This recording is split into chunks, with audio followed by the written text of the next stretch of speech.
ഞാൻ വീണ്ടും വന്നിട്ടോ. അപ്പോൾ എന്തൊക്കെയുണ്ട് വിശേഷങ്ങൾ? എല്ലാവർക്കും സുഖമാണല്ലോ അല്ലേ?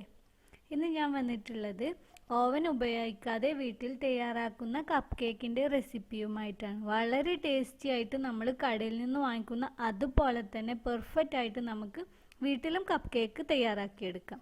കറക്റ്റ് ഈ അളവ് നിങ്ങൾ ഫോളോ ചെയ്യുകയാണെങ്കിൽ ഇതുപോലെ തന്നെ നിങ്ങൾക്കും തയ്യാറാക്കിയെടുക്കാം കേട്ടോ. ഈ വീഡിയോ ഒന്ന് കണ്ടു നോക്കൂ. നിങ്ങൾക്ക് ഇഷ്ടപ്പെട്ടാൽ ലൈക്ക് ചെയ്യാനും ഷെയർ ചെയ്യാനും മറക്കരുത്. ഈ വീഡിയോ കണ്ടുകൊണ്ടിരിക്കുന്ന ആരെങ്കിലും ഈ ചാനൽ ഇതുവരെ സബ്സ്ക്രൈബ് ചെയ്യാത്തവരുണ്ടെങ്കിൽ വീഡിയോക്ക് താഴെ വരുന്ന റെഡ് കളറിലുള്ള ഈ സബ്സ്ക്രൈബ് ബട്ടൺ കണ്ടില്ലേ, അതൊന്ന് പ്രസ് ചെയ്യണേ. അപ്പോൾ ഇതുപോലെ ഒരു ബെല്ലൈക്കൺ വരും. ആ ബെല്ലൈക്കൺ ഒന്ന് ക്ലിക്ക് ചെയ്യുക. അപ്പോൾ 3 ഓപ്ഷൻ വരും. ഇതിൽ ഓൾ എന്ന ഓപ്ഷനും കൂടെ ഒന്ന് സെലക്ട് ചെയ്ത് വെക്കുക. അപ്പോൾ ഞാൻ പുതിയ വീഡിയോസ് ഇടുമ്പോൾ ഉടനെ തന്നെ നിങ്ങൾക്ക് നോട്ടിഫിക്കേഷൻ ആയിട്ട് ലഭിക്കുന്നതാണ്. അപ്പോൾ നമുക്ക് ഇതിലേക്ക് വേണ്ട ഇൻഗ്രീഡിയൻസ് എന്തൊക്കെയാണെന്ന് നോക്കാം.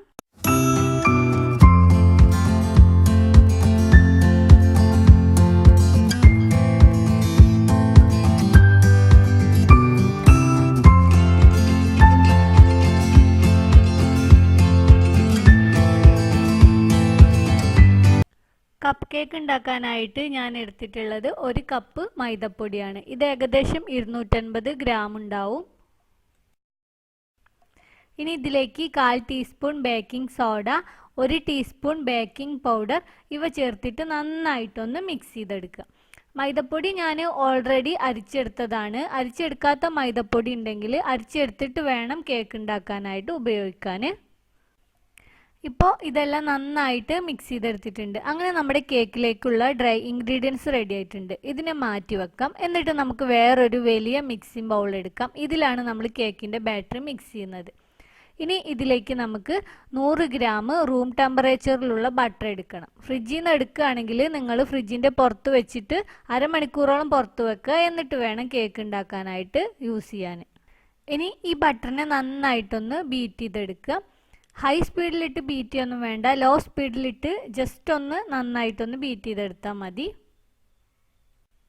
ഇപ്പോൾ ബട്ടറിനെ ബീറ്റ് ചെയ്തെടുത്തിട്ടുണ്ട്. ഇനി നമ്മൾ ഇതിലേക്ക് 1/2 കപ്പ് പൊടിച്ച പഞ്ചസാര ചേർക്കാം.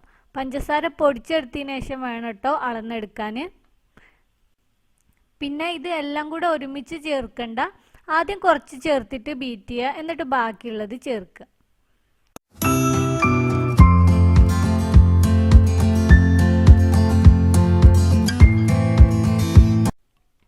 ഇപ്പോൾ ബട്ടറും പഞ്ചസാരയും ഒക്കെ നല്ല പോലെ ബീറ്റ് ചെയ്ത് മിക്സ് ചെയ്തെടുത്തിട്ടുണ്ട്.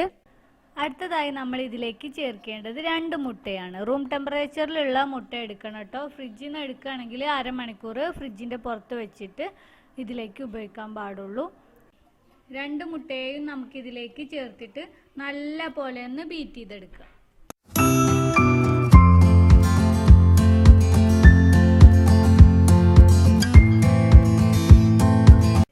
ഇപ്പോൾ ഇതിനെ നന്നായിട്ട് ബീറ്റ് ചെയ്തെടുത്തിട്ടുണ്ട്. ഇനി നമ്മൾ ഇതിൽ ആദ്യം നമ്മൾ മിക്സ് ചെയ്ത് വെച്ച ഡ്രൈ ഇൻഗ്രീഡിയൻസ് ഉണ്ടല്ലോ, അതായത് മൈദയും ബേക്കിംഗ് പൗഡറും ബേക്കിംഗ് സോഡയും അതും കൂടെ ഇതിലേക്ക് ചേർത്തിട്ട് ജസ്റ്റ് ഒന്ന് ബീറ്റ് ചെയ്ത് മിക്സ് ചെയ്യുക. നന്നായിട്ട് ബീറ്റ് ചെയ്യരുത്, ജസ്റ്റ് ഒന്ന് മിക്സ് ചെയ്തെടുത്താൽ മതി. കണ്ടോ, ഇതുപോലെ ജസ്റ്റ് ഒന്ന് മിക്സ് ചെയ്തെടുക്കുക. ഇനി നമുക്കിതിലേക്ക് 1 ടീസ്പൂണോളം വാനില എസൻസും കൂടെ ചേർത്തിട്ട് ഒന്നും കൂടെ ഒന്ന് മിക്സ് ചെയ്തെടുക്കുക.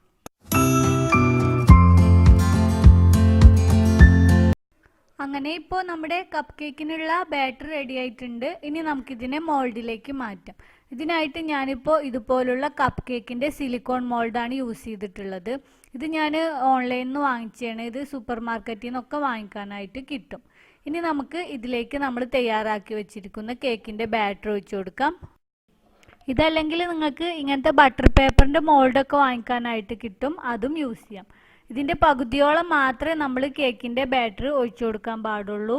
മുകൾ ഭാഗം വരെ ഒഴിച്ചു കൊടുക്കരുത്. അപ്പോൾ നമ്മുടെ കേക്ക് ബേക്കായി വരുമ്പോൾ പൊങ്ങിയിട്ട് ഈ മോൾഡിൻ്റെ പുറത്തോട്ടാവും പോവുക. അപ്പോൾ എല്ലാ മോൾഡിലേക്കും ഞാൻ ബാറ്റർ ഒഴിച്ചു കൊടുത്തിട്ടുണ്ട്. ഇനി ഇതിൽ എയർ ബബിൾസ് ഉണ്ടെങ്കിൽ പോവാനും ഇതൊന്ന് ലെവലാക്കാനും വേണ്ടിയിട്ട് ഇതുപോലെ ജസ്റ്റ് ഒന്ന് ടാപ്പ് ചെയ്തെടുക്കുക. ഇപ്പോൾ നമ്മുടെ കപ്പ് കേക്ക് ബേക്ക് ചെയ്യാനായിട്ട് റെഡി ആയിട്ടുണ്ട്. ഇനി നമുക്ക് ബേക്ക് ചെയ്യാൻ തുടങ്ങാം. ഞാനിപ്പോൾ ഇതിനായിട്ട് ഇതുപോലുള്ളൊരു പാനാണ് എടുത്തിട്ടുള്ളത്. ഇത് ഞാൻ സ്ഥിരമായിട്ട് കേക്ക് ഉണ്ടാക്കാനായിട്ട് ഉപയോഗിക്കുന്ന പാനാണ്. ഇതിൻ്റെ പകരം നിങ്ങൾക്ക് കുക്കറൊക്കെ ഉപയോഗിക്കാം. ഞാൻ ഇതിൻ്റെ അകത്തൊരു വയറാക്ക് ഇറക്കി വെച്ചിട്ട് പിന്നെ ഒരു കേക്ക് ടിന് ഇറക്കി വെച്ച് കൊടുത്തിട്ടുണ്ട്. ഇതിൻ്റെ അടിയിൽ ഉപ്പൊന്നും ഇടേണ്ട ആവശ്യമില്ല. ഇനി വേണമെന്നുള്ളവർക്ക് ഉപ്പ് ഇട്ട് കൊടുക്കാവുന്നതാണ്. ഇനി നമ്മൾ തയ്യാറാക്കി വെച്ചിരിക്കുന്ന ഓരോ മോൾഡും ഇതിലേക്ക് ഇറക്കി വെച്ച് കൊടുക്കാം. ഇനി നമുക്കിതിനെ ലോ ഫ്ലെയിമിലിട്ട് ഒരു 15 to 20 മിനിറ്റോളം ബേക്ക് ചെയ്യാം. അപ്പോക്കിന് ഇത് നല്ല പോലെ ബേക്കായി വരുന്നതാണ്. പിന്നെ ഞാൻ എല്ലാ കേക്കിൻ്റെ റെസിപ്പി ഉണ്ടാക്കുമ്പോഴും പറയുന്നത് പോലെ ഇടയ്ക്കിടയ്ക്ക് വന്നിട്ട് ഇത് തുറന്ന് നോക്കരുത് കേട്ടോ. അപ്പോൾ നമ്മുടെ കേക്കിൻ്റെ മുകൾ ഭാഗം നന്നായിട്ട് പൊങ്ങി വരില്ല. ഇപ്പോൾ ഏകദേശം 15 മിനിറ്റ് കഴിഞ്ഞിട്ടുണ്ട്. കണ്ടില്ലേ, നമ്മുടെ കേക്ക് നല്ല പോലെ പൊങ്ങി സ്പോഞ്ചി ആയി വന്നിട്ടുണ്ട്. ഇനി ഇതിനെ നമുക്ക് ചൂട് പോവാനായിട്ട് മാറ്റി വെക്കാം. നല്ല പോലെ ചൂട് പോയതിന് ശേഷം മാത്രമേ ഇതിനെ മോൾഡിൻ്റെ അകത്തുനിന്ന് എടുത്തു മാറ്റാനായിട്ട് പറ്റുള്ളൂ. അങ്ങനെ ഇപ്പോൾ ഇത് നല്ലപോലെ തണുത്തിട്ടുണ്ട്. ഇനി നമുക്കിതിനെ മോൾഡിൻ്റെ അകത്തുനിന്നും എടുത്തു മാറ്റാം. കണ്ടില്ലേ, നല്ല പോലെ പെർഫെക്റ്റ് ആയി നല്ല സ്പോഞ്ചി ആയിട്ടുള്ള കപ്പ് കേക്ക് റെഡി ആയിട്ടുണ്ട്. ഇനി എല്ലാതും ഇതുപോലെ തന്നെ നമുക്ക് പുറത്തെടുത്ത് വെക്കാം.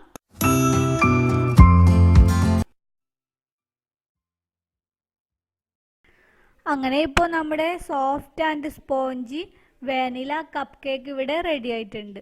കണ്ടില്ലേ, വളരെ സോഫ്റ്റ് ആണ് കേട്ടോ. നമ്മൾ കടയിൽ നിന്ന് വാങ്ങിക്കുന്ന അതുപോലെ തന്നെ കിട്ടിയിട്ടുണ്ട്. കണ്ടില്ലേ, കഴിക്കാനും വളരെ അധികം ടേസ്റ്റാണ്.